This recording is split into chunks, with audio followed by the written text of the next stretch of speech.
یہ دنیا کے سامنے حضرت امام نے اپنا اسوہ رکھا کہ یہی تو پیغام میں دینے آیا ہوں، یہی تو جو ہے وہ تحریر میں نے کربلا کی ریت پر اپنے خون سے رقم کرنی تھی کہ یہ سر کٹ سکتا ہے لیکن جھکے گا تو صرف اپنے مالک کی چوکٹ پہ جھکے گا، یزید کے سامنے یہ سر جھک نہیں سکتا ہے۔ تو حضرت امام حمام رضی اللہ تعالیٰ عنہ نے کربلا کے تپتے ہوئے ریگزار میں جب 72-73 لاشیں خیموں کے سامنے پڑے تھے اور اتنے زخم کلیجے پہ تھے، راوی کہتا ہے کہ جب آپ کی قمیض اتاری گئی تو 113 سوراخ اس میں تیروں کے تھے، 33 زخم نیزوں کے تھے، 34 گھاؤ تلواروں کے تھے، اتنے زخم جسم کے اندر اور جسم چور ہے زخموں سے۔ لیکن حضرت امام حسین نے جب پیشانی سجدے میں رکھی تو آخری لفظ یہ تھے، اللہم رضن بقضائکا وصبرن علی بلائکا تسلیما لامرکا سبحان ربی العالی۔ مالک تیری تقدیر پہ راضی ہو گیا ہوں، مالک زخم سے پہ بھی میں مسکرا رہا ہوں، مالک تیری طرف سے جو دکھ آئے میں نے ان کو قبول کیا، جے سونا میرے دکھ وچ راضی تو میں سکھ نو چلے ڈاواں، مالک میں سب کچھ قبول کیا، حسین تیری رضا پہ راضی ہے، میرے مالک تو بھی بتا تو بھی حسین پہ راضی ہوا ہے کہ نہیں ہوا ہے۔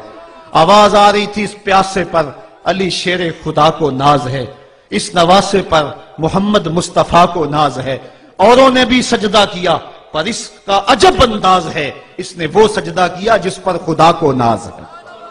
اے حسین ابن علی تم پر سلام، نازش آل نبی تم پر سلام۔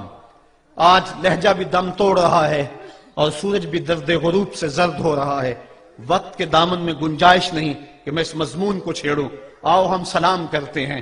یہ سورج سامنے چمک رہا ہے، میں یہاں بیٹھا سوچ رہا تھا کہ ہم نے تو نہیں دیکھا، اے سورج دوپہر کا وہ منظر تم نے تو دیکھا تھا جب کربلا میں حسین کا سر کٹا تھا، جب گھر لٹا تھا، جب خیموں کو آگ لگی تھی، جب سکینہ رو رہی تھی اور جب گھوڑا خالی پلٹا تھا اور سکینہ پوچھتی تھی گھوڑے تو خالی آ گیا ہے، حسین کہاں چھوڑ آیا ہے۔ آج یہ سورج یہ چمک چمک کے وہ ہمیں کہانی سنا رہا ہے اور ہمیں پیغام دے رہا ہے کہ نبی کے نام پہ حسین نے تو سر کٹا دیا۔ آج تم کہتے ہو دین پہ چلنا بڑا مشکل ہے، تم شور ڈال رہے ہو، جن کے لیے مسجدوں میں قالین بچھے ہوئے ہیں، گرم پانی دستیاب ہے اور ان کے لیے مسجدوں میں آسائشیں موجود ہیں، اور پھر بھی وہ کہتے ہیں دین پہ چلنا بڑا مشکل ہے۔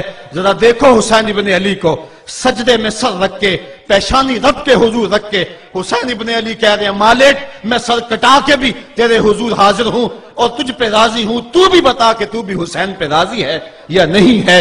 اے حسین ابن علی تم پر سلام، نازش آل نبی تم پر سلام، تم پہ لاکھوں رحمتیں لاکھوں سلام۔ اے شہیدان محبت کے امام، لالا گوں لالا بدن لالا چمن، اے چمن اندر چمن اندر چمن، زندگی ہی زندگی تیری حیات، اے حیات اندر حیات، افتخار ملت بیضا ہے تو، رب کعبہ کی قسم یکتا ہے تو، فخر کا دل میں دریچہ باز کرنا چاہیے، جن کا تو آقا ہے ان کو ناز کرنا چاہیے۔ آج ہم ناز کرتے ہیں حسین ابن علی پہ، ہم آ حسین والے نہیں ہیں، ہم واہ حسین والے ہیں۔ واہ حسین تیری عظمت کو سلام، اتنے زخم کلیجے پہ ہو تو کھڑا نہیں ہوا جاتا، لیکن جبر کے خلاف کتنی قوت سے کھڑا ہے۔ حسین ابن علی نے اپنا نمونہ لوگوں کے سامنے رکھنا تھا، تو اقبال کہتا ہے سرخ رو عشق غیور از خون او، شوخی این مصرع از مضمون او۔ یزید مٹ گیا، یزید کا نام مٹ گیا، اس کا تشخص مٹ گیا، حسین کل بھی زندہ تھا، حسین آج بھی زندہ ہے۔ مرتا تو وہ ہے جس کی فکر مر جائے، مرتا تو وہ ہے جس کا نسب العین مر جائے، مرتا تو وہ ہے جس کا مشن ختم ہو جائے۔ حسین کا نسب العین زندہ، حسین کی فکر زندہ، حسین کا مشن زندہ، حسین زندہ، حسین کا نانا بھی زندہ۔ آج بھی ہزاروں کروڑوں اربوں انسان حسین کا نام لے کے جی رہے ہیں۔ میں کہتا ہوں اگر کوئی یزید کا نام بھی لیتا ہے تو وہ سر جھکا کے دیتا ہے۔ کیسا تمہارا لیڈر ہے جس کا نام لیتے ہوئے بھی تمہیں شرم آتی ہے؟ نام لینے سے پہلے سر جھکاتے ہو، نام لیتے ہوئے پسینہ پسینہ ہوتے ہو، نام لینے کے بعد منہ چھپا لیتے ہو۔ تمہیں اپنے قائد اور اپنے لیڈر کا نام لیتے بھی شرم آتی ہے، اور جب ہمارے لبوں پہ نام حسین آتا ہے ہمارا قد اونچا ہو جاتا ہے، ہمارا سر فخر سے بلند ہو جاتا ہے۔ فخر کا دل میں دریچہ باز کرنا چاہیے، جن کا تو آقا ہے ان کو ناز کرنا چاہیے۔ تو حسین ابن علی نے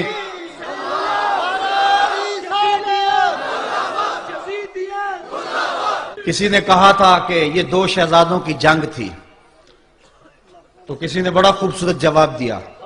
اس نے کہا کربلا جنگ تھی اگر دو شہزادوں کی، قلم میں زور ہے تو لکھو حسین ہار گئے، لہجے میں تنتنا ہے تو لکھو حسین ہار گئے، انداز میں زور ہے تو کہو حسین ہار گئے. زمانہ کل بھی کہتا تھا، زمانہ آج بھی کہتا ہے، حسین کل بھی جیتا تھا، حسین آج بھی جیتا ہے. جب حضرت امام حسین رضی اللہ تعالیٰ عنہ کا سر انور کاٹ لیا گیا اور خولی بن یزید نے نیزے کی نوک پہ اس کو رکھا، ویسے رخ سر کا زمین کی طرف سے تھا، کسی نے کیا خوب کہا، باں کے سر نیزے پہ اور سوئے زمین ہے روح، یعنی سجدہ ثانی کی ہے آرزو. رکعت کے دو سجدے ہوتے ہیں، ایک سجدہ ہوا تھا کہ سر انور جدا کر لیا گیا، جب نیزے کی نوک پہ تھا سر تو رخ زمین کی طرف سے تھا. شاعر کہتا ذرا غور سے دیکھو سر حسین کیا کہہ رہا ہے. سر حسین کی پیشانی زمین کی طرف ہے، پیشانی میں دوسرے سجدے کی آرزو مچل رہی ہے. تو جب امام حسین کا سر خولی نے نیزے کی نوک پہ چڑھایا، اس نے تو یہ کہنا چاہا تھا کہ ہم فتح یاب ہوئے اور دیکھو ہم نے سر کاٹ لیا. کسی نے کہا ذرا غور سے دیکھو یہ تو سر کٹ کے بھی سر بلند ہے، یہ سر کٹ گیا پھر بھی سر بلندی نہیں گئی ہے، اس کا بانکپن پھر بھی نہیں گیا ہے. حسین کا سر کل بھی اونچا تھا، حسین کا سر آج بھی اونچا ہے. اس کا نام زندہ، اس کا پیغام زندہ، اس کی فکر زندہ. حضرت امام زین العابدین یہ کربلا کے وہ شخص ہیں جنہوں نے سارا منظر اپنی آنکھوں سے دیکھا تھا. اتنے دکھ کسی کو نہیں پہنچے جتنے زینب اور زین العابدین کو پہنچے ہیں. سب منظر کھلی آنکھوں سے دیکھا. 14 سال کی عمر ہے، بیمار ہیں، تاریخ بتاتی ہے اس کے بعد ساری زندگی حضرت زین العابدین نے ٹھنڈا پانی نہیں پیا. جب پانی پینے لگتے تڑپنے لگتے، کہتے مجھے سکینہ کی پیاس یاد آتی ہے، مجھے علی اصغر کا تڑپنا یاد آتا ہے. ساری زندگی پھر ٹھنڈا پانی نہیں پیا.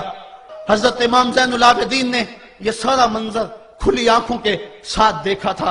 اور پھر آپ نے دمشق کے بازاروں میں بھی اور کوفے کی گلیوں کے اندر بھی سروں کا یہ قافلہ اپنی قیادت کے اندر جو ہے وہ گزارا تھا.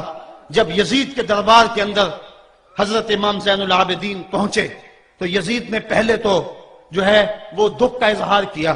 بعض لوگ یہاں سے یزید کی بریت کا اعلان کرتے ہیں. یہاں کسی نے بڑی خوبصورت بات کہی کہ قاتل کی پشیمانی مقتول کی اہمیت کو تو بڑھا سکتی ہے لیکن اس کے دامن سے قتل کے داغ کو نہیں دھو سکتی. تو اس نے یہ سب کچھ کیا، یہ بس اس کے ٹسوے تھے جو وہ بہانے لگا. لیکن بعد میں اس نے حضرت امام حسین رضی اللہ تعالی عنہ کے دانتوں کے اوپر جو ہے وہ چھڑی مارنا شروع کر دی. تو حضرت ابو برزہ اسلمی صحابی رسول وہاں موجود تھے، وہ کھڑے ہو گئے، اٹھ کے بدن کانپتا ہے ان کا، کہنے لگے ظالم ارفع قدیبہ کا، یہاں اپنی چھڑی ہٹا لے. میں نے اپنی ان آنکھوں سے دیکھا ہے کہ کان رسول اللہ صلی اللہ علیہ وسلم یلسمہ، حضور نے ان ہونٹوں کو خود چوما ہے. تو یہ کہہ کہ آپ دربار سے نکل گئے اور روتے تھے اور آپ کے بدن پہ کپ کی بھی تاری تھی. بعد میں یزید نے کہا حضرت غلطی ہو گئی اور یہ میں نہیں چاہتا تھا، بتائیں آپ کی کوئی شرط ہو. تو آپ نے فرمایا میری 4 باتیں مان لو. ان 4 باتوں میں ایک بات یہ تھی کہ سر حسین اور سر شہیداں ہمارے سپرد کر دو تاکہ ہم کربلا جا کے ان کی تدفین کر سکے. دوسری یہ تھا کہ ہمیں مدینہ حفاظت سے پہنچا دو. تیسری شرط یہ تھی کہ مجھے جو ہے وہ جمعہ کا خطبہ دینے کی اجازت دو آج دمشق جامع مسجد کے اندر. چوتھی بات آپ نے یہ فرمائی کہ قاتلان حسین جو ہے وہ میرے سپرد کرو. اس نے کہا ہاں کون ہے قاتل حسین کا؟ لوگوں نے کہا خولی ہے. خولی نے کہا میں نے قتل نہیں کیا، یہ سنان بن انس نخی نے کیا ہے. سنان بن انس نخی کو کہا ہاں تو بتا. کہنے لگا میں قتل کیوں کرنا تھا، یہ تو شمر ذل جوشن نے کیا ہے. شمر ذل جوشن کو کہا تو بتا. کہنے لگا میں نے قتل نہیں کیا، میرا کون سا حسین نے کچھ بگاڑا تھا، قتل اس نے کیا ہے جس کی حکومت کو خطرہ تھا. تو یہ ہے وہ ہے قاتل حسین کا. اب یزید کہنے لگا تمہاری یہ شرط تو میں پوری نہیں کر سکتا، یہ بات تو پوری نہیں کر سکتا، اب خطبہ دے لو. اب حضرت امام زین العابدین خطبہ دینے کے لیے کھڑے ہوئے. خطابت تو اس گھر کی لونڈی ہے، جب یہ بولتے ہیں تو حکمت کے موتی دولتے ہیں. جو ہی امام زین العابدین کھڑے ہوئے، 14 سال عمر ہے اور دمشق کی جامع مسجد ہے. یزید بھی بیٹھا تھا، یعنی سلطنت بھی تھے، عوام کا بھی ہجوم تھا. جب آپ نے خطبہ شروع کیا لوگ زار و قطار رونے لگے اور آپ نے اہل بیت کے مناقب جب لوگوں کے سامنے رکھے تو یزید گھبرا گیا کہ کہیں لوگ میرے گریبان تک نہ پہنچے. اس نے مؤذن کو اشارہ کیا جلدی جلدی اذان پڑھو. تو جب اس نے کہا اللہ اکبر اللہ اکبر تو حضرت شہزادہ زین العابدین نے کہا کہ اس کے اندر کوئی شک نہیں کہ اللہ سب سے بڑا ہے. جب شہادتین کا کہا اشہد ان لا الہ الا اللہ، حضرت امام زین العابدین نے اس کے جواب کے اندر کہا ہاں ہاں اللہ کے علاوہ کوئی معبود نہیں ہے، اس کی گواہی ہم نے خون سے دی ہے، ہم نے اپنے لہو سے دی ہے اس کی گواہی. اور پھر اس کے بعد جب اشہد ان محمد رسول اللہ پہ لفظ آئے تو حضرت امام زین العابدین نے کہا یزید دیکھ اب اذان کے اندر تیرے نانے کا نام ہے یا میرے نانے کا نام ہے؟ آج بھی منبر پہ میرے نانے کا نام ہے. تو یزید مر گیا، اس کا نام مر گیا، اس کا تشخص مر گیا. حسین کل بھی زندہ تھا، حسین آج بھی زندہ ہے. حسین کربلا کے تپتے ہوئے ریگزار میں بھی زندہ تھا، کوفے کے بازار میں بھی زندہ تھا، اور دمشق کی جامع مسجد میں بھی زندہ تھا، مدینے میں بھی زندہ، مکے میں بھی زندہ، کابل میں بھی زندہ، کندھار میں بھی زندہ، قلعہ جنگی میں بھی زندہ، تورا گھوڑا میں بھی زندہ، موصل میں بھی زندہ، بغداد میں بھی زندہ، غزہ کی پٹی میں بھی زندہ، فلسطین میں بھی زندہ. آج حسین کی زندگی اور حسین کا باقپن دنیا کو بتا رہا ہے، بش کو بتا رہا ہے تیرے منہ پہ تماچا حسین مارے گا. زمانہ بتائے گا کہ حسین کل بھی زندہ تھا، حسین آج بھی زندہ ہے. حسین کی فکر لے کے اٹھو اور پوری دنیا پہ چھا جاؤ اور زمانے کو بتاؤ کہ ہم حسین ابن علی کے سپاہی ہیں. صرف محرم کے دن آنسو بہا لینے سے کچھ نہیں ہوگا.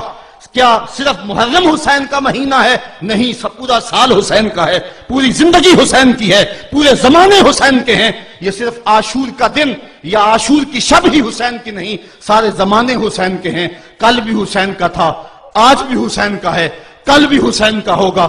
آؤ اٹھیں، قرآن کو لے کر کے حسین ابن علی نیزے کی نوک پر بھی چڑھ کے قرآن سنایا، اور آج ہم اسی قرآن کی دعوت کو لے کر کے اٹھیں اور حسین ابن علی کے پیغام کو گھر گھر